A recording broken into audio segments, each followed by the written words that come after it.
So it is finally time to take a look at the GPi case from Retroflag. I was extremely excited for this, but I was unsure what I was getting myself into. They've put out a ton of awesome cases for the Raspberry Pi, and they've all been really high quality. This was on a whole new level, and I was a little skeptical. But now that I have one in my hands, holy crap, am I impressed. So we're going to take a look at it. I'm going to go over some pros and cons because it's not 100% perfect of a device, but it's damn near close. And some things may be just some nitpicky things that I feel just to point out so you can be aware of. But here's some of the specs. 2.8-inch screen, 320 by 240 pixel LCD screen, stereo headphone, earphone support, 3 AA batteries, and DC dual power input. So we'll go over some of that in a moment. But there's the box, goes over the specs on both sides. And then on the box kind of explains a few things without really explaining anything. But still, pretty decent little box here. Model G case in the box, the GPi case. So there you go. So in the box, I've already taken this out. I've been having so much fun with this thing, but I thought it was pretty cool how this came packaged. You do get a cable to be able to power this thing without using batteries. And I do like it. When I first started using this, I was using one of these Anker battery pack power supply, external power supply things. Just pop this in and then plug this into the side of the GPi case, and it worked. But the GPi case feels like really light if you don't have batteries in it. So I actually preferred using batteries. And then we do get our instructions. The instructions are fairly basic. Doesn't really explain a lot of anything. It's just all illustrated just so everybody could understand what to do. And I found this was a very nice way of doing it. You do have to install, I guess you wouldn't have to, but why not? The safe shutdown script, you don't have to use it, but it doesn't make any sense to not use it. So definitely use it. Explains to turn the switch on if you want to use it. Like I said, why the heck not, right? So there's the manual. We don't care about that.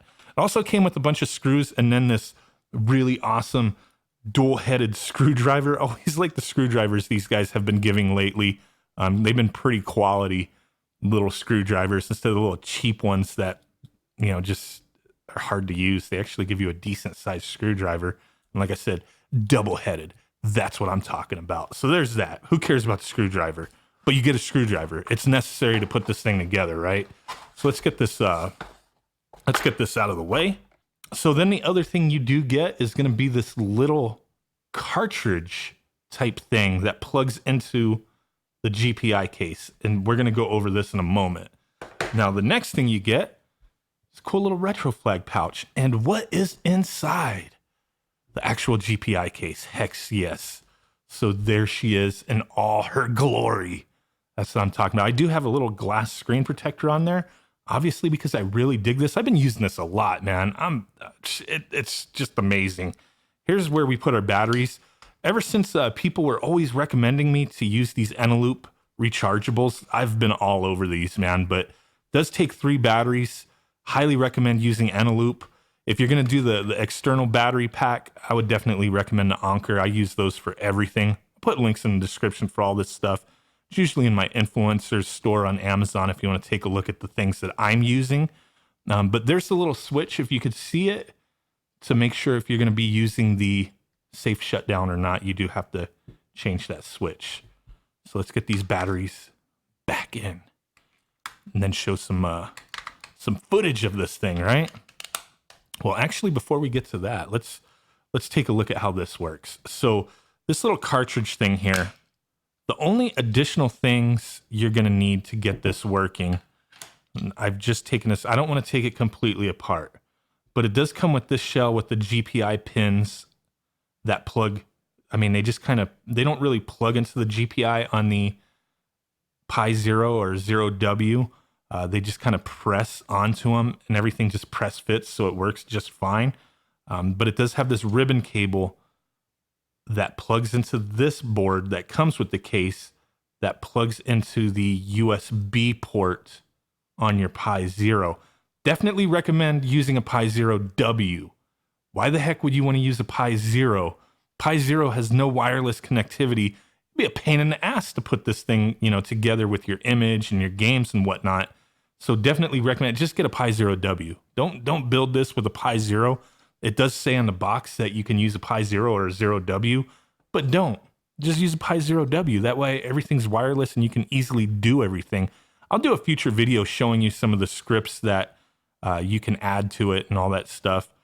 Setting it up real easy. Didn't take me very long, but there you go. You get these nice little screws to screw in your Pi Zero W onto this plastic piece.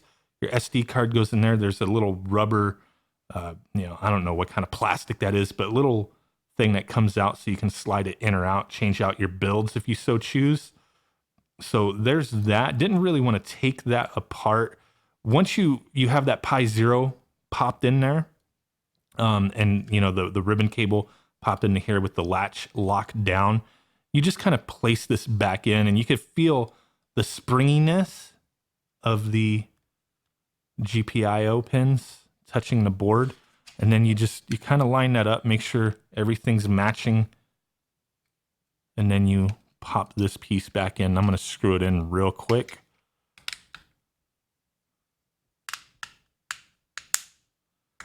Just clicks back into place, and then you do get the 4 screws to put in. So I'm going to put those screws in before we continue.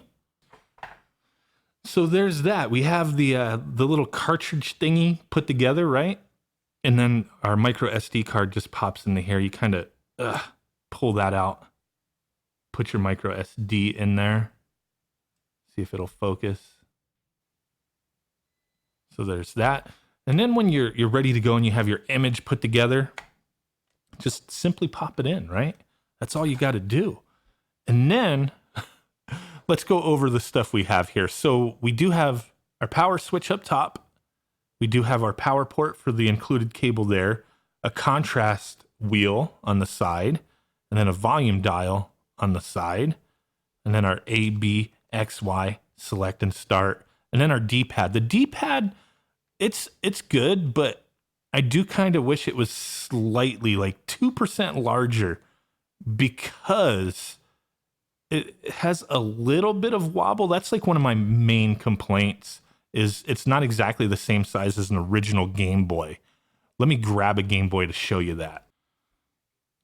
So as you can see, I mean, obviously the original Game Boys are slightly bigger than this, but as you could already see, the D-pad on the GPI case is kind of slanting over to the side there. I mean, you got to kind of push it that way, but once it's like that, it's a little off-putting, because the original Game Boys, they don't have that much give to wobble around. I don't know if that was done on purpose, but I do kind of wish that this D-pad was slightly bigger, or that it just fit in there a little nicer, because it is kind of weird seeing it twist around like that a little bit. Doesn't affect gameplay that much, but I thought it was worth noting, because it was the first thing I noticed when I started using this. Now, besides that, we do have an L and R button on the back. This is my other problem. Not even a problem. It's probably the thing that I'm kind of saying is nitpicky, is that the L and R, you got to get used to using it. Like I hold it like this, and it's almost like if they were up here, which I guess they probably couldn't put them up here, it would have been more comfortable for me. Maybe for you, this is fine. So that's why I'm saying it's kind of subjective, I guess. How else could have they done it? If it would have been up here, I couldn't play it. Like if they were up here, it wouldn't work. It just wouldn't work. If it was 6 face buttons, maybe, but then I would think the face buttons would have to be smaller to accommodate that, and it would maybe be a little wonky. I don't know. So I guess this was the best solution that they could come up with, and it works. You get used to it. I've kind of gotten used to it, but when you start playing a game that requires that and you haven't used it for a while, it does take a moment to get used to it. So with that said, those are my concerns with the exteriorness of this. I do like the buttons. Everything feels good. With batteries in, feels like a solid, nice weight system. Without the batteries in and using an external power source, it is fairly light. So we do have an image that I put together here with the base image from the Super RetroPie Facebook group. They helped me out quite a bit with setting this up with some scripts that they put together, some fixes for the system.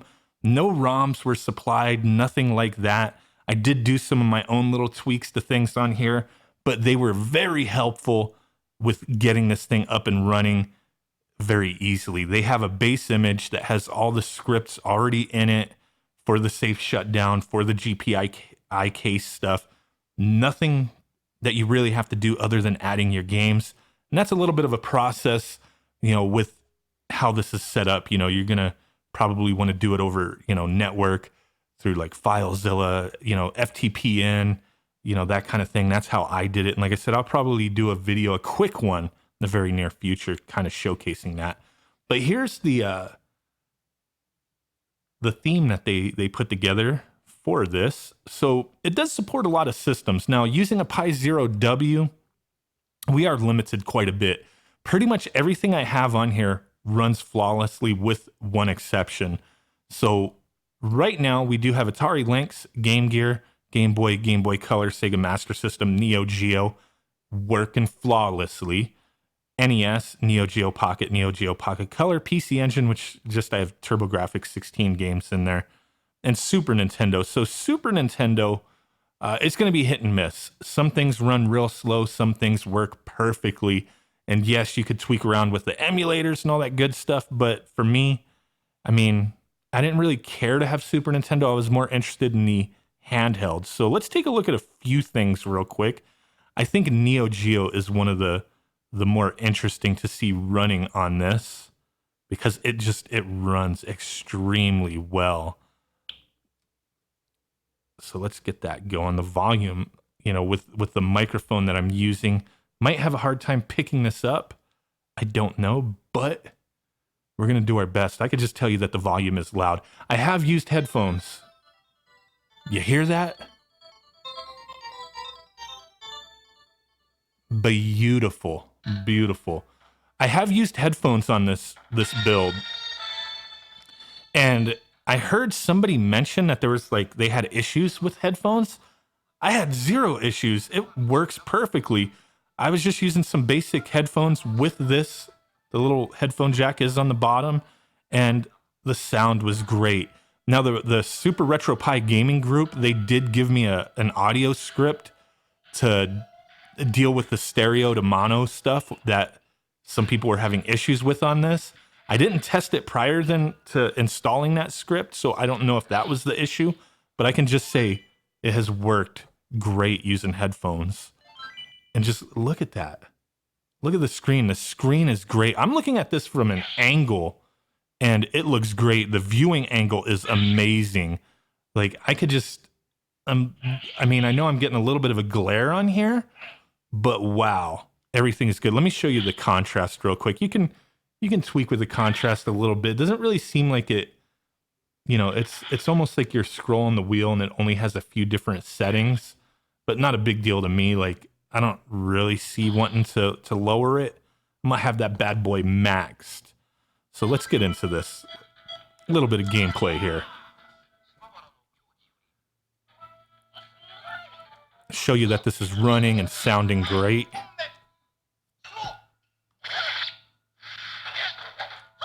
Getting my ass handed to me, but that's all right.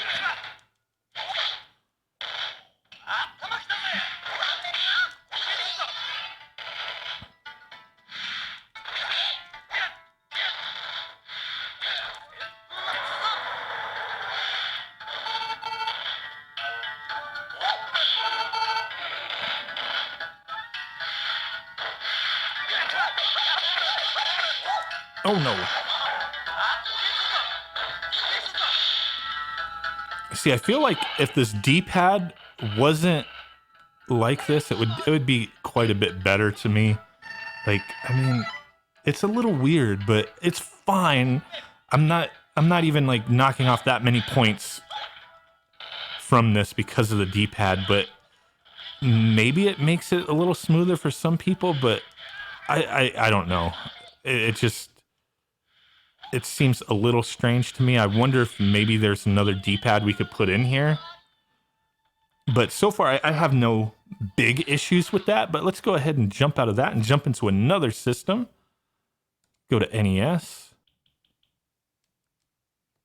There we go. Super Mario Brothers. And I did add this launching screen to their base image because it didn't have a launching screen on it. And I always like using the launching screens. But here we go. Let's see how this performs. And like input latency, I mean, everything's feeling like spot on for me with this. I'm not really having any issues. And I'm hoping my footage is really showcasing how good this screen is. The colors are good. Hoping my camera's not picking up the colors funky, but these colors are spot on. Everything is looking great. And I'm screwing up already, but that's okay.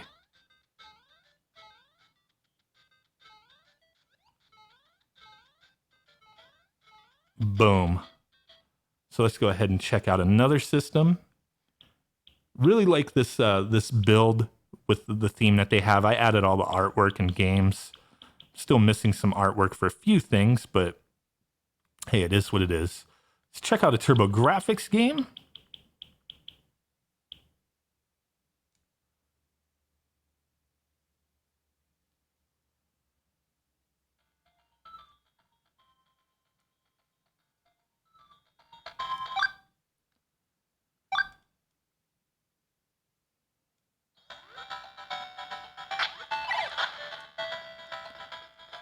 It's like having a Turbo Express. That was one of the reasons I wanted TurboGrafx on here. I was like, you know what? TurboGrafx was a handheld with the Turbo Express, so why not?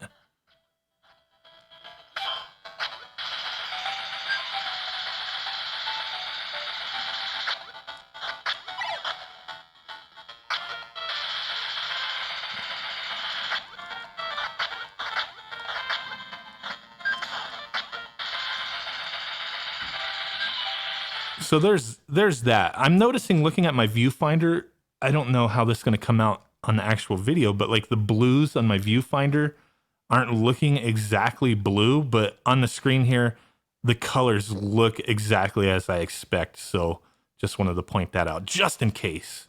But let's go ahead and get out of there. Select and start back shoe out.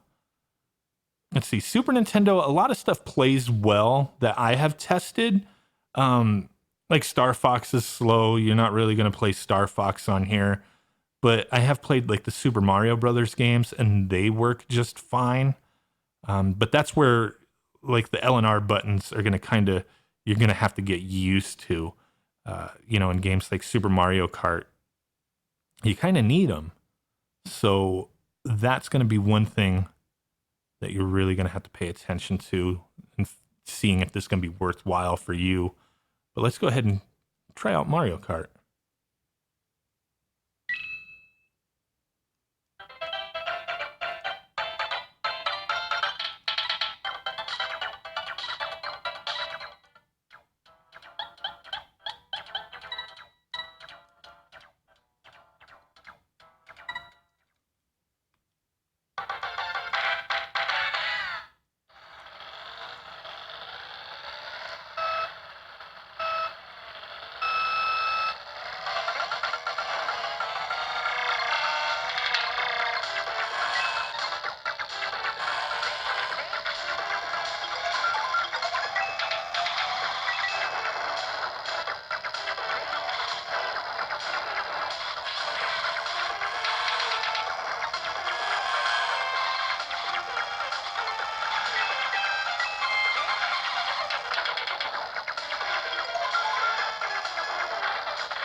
Yeah, a little difficult for me to play at this angle, but you get the point. Super Nintendo plays decently well. It's just going to depend on the game. You know, Atari Lynx, all these things, they play great and perform extremely well. Everything I have on here, I've not had any issues with other than, like I said, Super Nintendo. So pros and cons, just real quick before we go. I'm digging this case. It's awesome. It's one of my favorite things in my possession right now. I mean, I've been using this a lot lately. The build quality is great. That's a pro. The buttons feel great. That's a pro. One of the cons for me is the D-pad being a little weird and loose. Could have been slightly bigger, but it's not overly bad or anything. Everything else is great. Audio sounds good. The screen is amazing for what we're getting here. All the options you have here, there are mods to put, like a rechargeable lithium ion in here. I'm leaving it as is. I don't want to do all that, so I'm good with that. The safe shutdown works great. You just power off and it goes through the script and shuts itself down. No problem. So I'm really digging all that. The biggest pro to me is the price. $70 plus a $10 board. Don't buy a Pi Zero, get a Pi Zero W. You're in it for $80 plus a micro SD card.